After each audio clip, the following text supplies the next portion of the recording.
everyone, and welcome to my page. I'm a 4.0 pre-med, and one thing about me is I study smarter, not harder. Today we're going to be talking about the pH scale and get into the nitty-gritty of it. Honestly, this is one of the most important things that you can learn because it is in anatomy, it is in chemistry, obviously, and it is also in biochemistry, and so you definitely need this in a lot of STEM courses unless you're doing something completely different. But it is definitely important to understand it and to learn. And if you stick around, I'm going to give you a biochemistry question that is very common. Before we get into it, I just wanted to say TikTok may or may not continue. So go to my YouTube and please subscribe. You'll have access to all of my videos. Again, I have everything by playlist, and it's going to be for your benefit because at the end of the day, I got my 4.0. And I really want to help you guys. So if you're interested in learning my mnemonics, my tips, my tricks, go check that out. Subscribe on there. Okay, so let's jump back. Let's talk about it. What is the pH scale?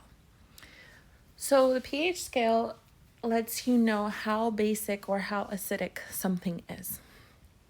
And usually you can determine that with litmus paper, or you can determine that with other experiments. The scale ranges from 0 to 14. And at 7, it is considered neutral. If you are greater than 7, you are considered basic. If you are less than 7, you're considered acidic.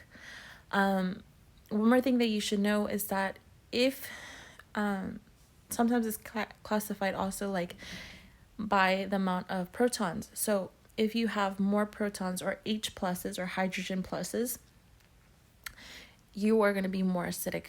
The less hydrogen pluses or the less protons that you have in a solution, it is going to be considered more basic. They could also say the more hydroxide that you have, then obviously that's going to be more basic because hydroxide is a very strong base. So recapping, with protons, the more acidic, the less protons, the less acidic. And lastly, let's go to that most famous question. So when discussing the pH scale, if I say from 8 to 9, you're going to say, oh, it's only a difference of 1. That's wrong. It's not a difference of 1. It's a difference of 10. So when you're saying in magnitude, for example, I'm going to give you different examples so you guys can see. Let's say that X is 8 and 10 is Y. So if I just say 10 minus 8, I know that's 2, and 10 squared equals 100. So I can look at it in two ways. I can say Y is 100 times more basic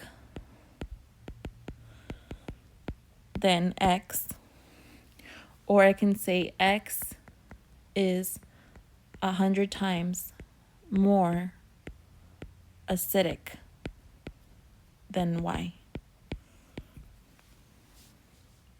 And so whenever you're doing the magnitudes, it's, if I say, for example, 12 minus 9, then that would be 1,000 times.